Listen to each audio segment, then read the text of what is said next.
Fala pessoal, muito bem-vindos ao canal Ler é Preciso. Eu me chamo José Lopes. Nesse vídeo falarei sobre o livro O Dilema da Vontade. Calvino e Armínio de Braços Dados com Agostinho. Livro esse escrito por Ivan de Oliveira. O livro é publicado pela editora Reflexão e tem 115 páginas.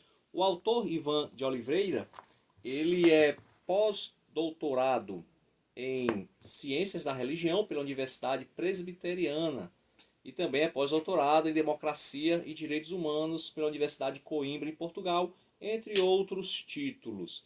Ele também é presidente do Conselho Teológico do Seminário Batista do Sudeste do Brasil.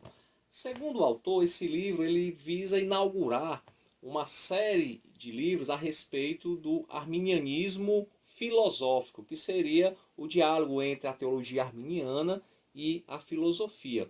Ele entende que, e eu concordo com ele, que já passou da hora da gente deixar esses debates infrutíferos de quem tem razão, calvinismo, arminianismo, esses debates de internet, que muitas vezes fazem mais separado do que unir. Evidentemente que quem é calvinista vai permanecer calvinista, quem é arminiano vai permanecer arminiano, não vão abrir mão do que acreditam. No entanto, é possível ter um diálogo honesto e também fraterno.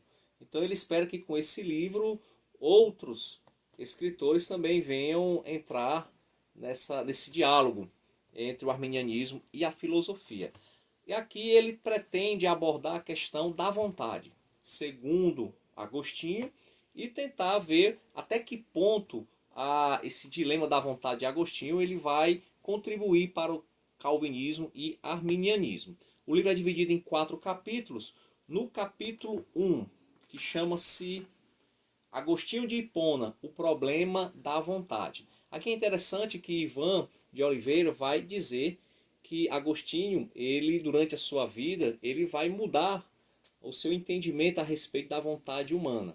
Ele diz que Agostinho até 417, até este ano de 417, ele acreditava que o ser humano ele dava o primeiro passo em busca da salvação, que a vontade humana ela não estava totalmente inábil no que diz respeito à busca pelo supremo bem. Então, o jovem Agostinho, assim que ele se refere a esse período anterior a 417, ele vai ensinar o princípio do cooperacionismo. O ser humano ele dá o primeiro passo em busca da salvação e Deus, através da sua graça, ele vai cooperar com o ser humano até o êxito final.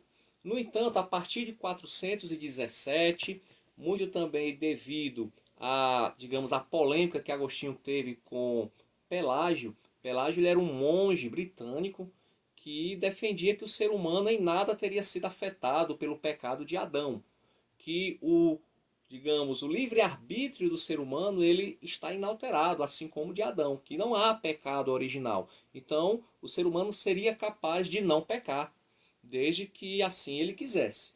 Agostinho ele não vai concordar com isso, ele vai travar um debate com Pelágio a respeito dessa questão, e aqui Agostinho ele muda a sua concepção, que anteriormente era o princípio do cooperacionismo, e vai agora dizer que o livre-arbítrio do ser humano está inerte, está totalmente passivo, a vontade humana é totalmente passiva diante de Deus, e é Deus que inclina a vontade do ser humano para o bem. Se Deus assim não o fizer, o ser humano continua caminhando a passos largos para a perdição. Então há uma grande mudança no que diz respeito à vontade humana do velho Agostinho para o jovem Agostinho. Lembrando que, segundo Ivan, a data é 417. Ele não explicou aqui por que 417, mas eu entendo que é por questões de debates com Pelágio que Agostinho ele vai mudar tão radicalmente seu ponto de vista a respeito da vontade humana. O pelagianismo é condenado, tá, pelos concílios da igreja. Se não me engano é em Cartago e depois é reiterado isso em Éfeso. A igreja condena o pensamento pelagiano. No entanto, ela não abraça totalmente o pensamento agostiniano. Alguns dizem que a grande maioria desses concílios, a maior parte da igreja, se tornou semi-pelagiana. Mas na realidade isso não é correto. A maior parte da igreja se tornou semi-agostiniana. Ela rechaça Pelágio, aceita Agostinho, mas com ressalvas, porque Agostinho, a própria igreja ali do século V, ela entendeu que Agostinho foi longe demais ao, digamos assim, dar muita ênfase à soberania divina e quase anular a responsabilidade humana. No capítulo 2, nós temos aqui a reforma e seus herdeiros. É um capítulo onde o Ivan ele vai falar mais a questões históricas, né? Como surge a reforma, ali o final da escolástica, surgimento da imprensa, fatores que permitiram que a reforma acontecesse, Lutero, Calvino, Armínio, e tem um capítulo mais histórico. O capítulo 3, digamos que, vamos lá, capítulo 3, só um minuto. Nesse capítulo 2 ele também vai mostrar que calvinismo e arminianismo não são também tão homogêneos assim. Existem variações, melhor dizendo, a respeito desses dois pensamentos. Também ele vai falar também um pouco sobre isso. Capítulo 3, o problema da vontade na mobilização de grupos e instituições. Então esse problema da vontade humana, lá em Agostinho, vai ter, digamos assim, consequências nos grupos calvinistas e arminianos. Até, digamos assim, desaguar no Cânone de Dort, do movimento do pensamento calvinista, e também na Confissão de Fé Arminiana de 1621. Então ele vai mostrando aqui até que ponto esse debate, esse dilema da vontade de Agostinho vai influenciar essas duas linhas de pensamento calvinista e arminiana.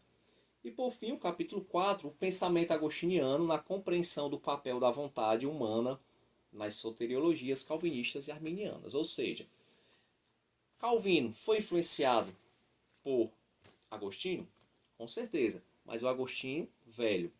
O Calvino ele vai realmente beber fundo dessa fonte agostiniana, do Agostinho velho, de que realmente o ser humano ele está passivo diante de Deus. E se Deus não inclina a sua vontade para o bem, ele vai continuar assim. Tá? Então, e essa, digamos assim, inclinação de Deus, ela é irresistível.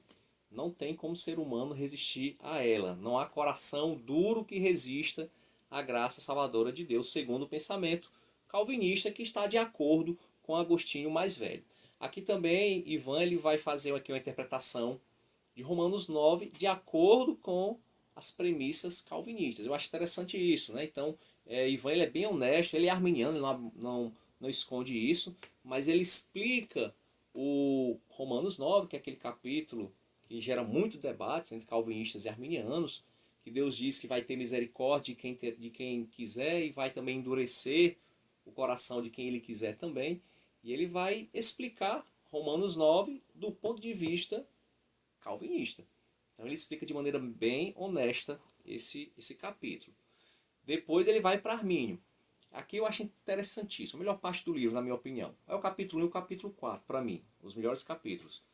Ele vai dizer o seguinte: se o Calvino ele está de acordo com Agostinho velho, muita gente acha então que o arminianismo vai estar de acordo com o Agostinho novo, o Agostinho jovem. E não é verdade. Principalmente no Brasil, há essa confusão. Existem muitas pessoas que se dizem arminianas, principalmente nos seios pentecostais, né, aqui do Brasil, que acabam caindo nesse erro de achar que o arminianismo ensina que o ser humano busca a Deus, dá o primeiro passo e aí Deus ajuda. Inclusive existe uma frase muito comum nos meios pentecostais brasileiros que é, principalmente nos cultos evangelísticos, né? Dê o primeiro passo para Deus. Mas isso não é o que o arminianismo clássico ensina. O jovem Agostinho pensava assim, no seu princípio do cooperacionismo. Mas o arminianismo clássico, no que diz respeito à vontade do ser humano, ele anda, digamos assim, de braços dados com o calvinismo. O arminianismo clássico ele defende sim a depravação total. Ele defende e acredita que o ser humano não tem como dar o primeiro passo em busca da salvação. O livre-arbítrio do ser humano ele está deteriorado. no que diz respeito à salvação. Somente Deus pode dar o primeiro passo.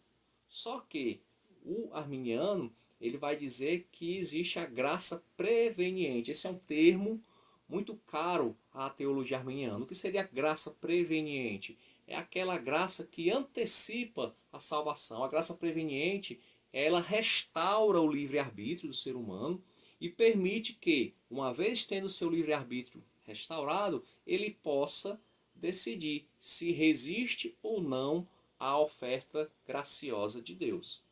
Então vejam, a graça ela é resistível, segundo a teologia arminiana.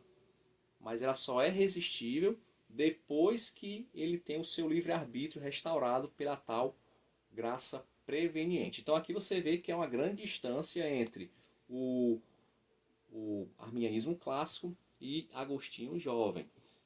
Podemos falar como que a teologia arminiana defende uma cooperação entre a vontade humana e a vontade de Deus. Se você entender essa cooperação apenas como não resistir à oferta graciosa de Deus, sim, há uma cooperação, há um sinergismo, diferente do monergismo calvinista. Mas assim, o primeiro passo, segundo a visão arminiana, o primeiro passo da salvação é inteiramente dado por Deus. Não tem como o ser humano dar esse primeiro passo. Tá? Então nisso o arminianismo se afasta bastante de Agostinho. Ok? Ele também vai fazer a interpretação de Romanos 9, agora de acordo com as premissas arminianas. Ok? Então aqui concluo mais um vídeo, O Dilema da Vontade, de Ivan Oliveira. Recomendo a leitura desse livro e espero que realmente, a partir de agora, surjam livros mais filosóficos a respeito desse tema, já que livros apologéticos nós já temos bastante aí no mercado, tanto brasileiros quanto estrangeiros, ok? Se você tiver gostado, dê o like no vídeo, se inscreva no canal. Até a próxima e vamos ler, porque ler é preciso.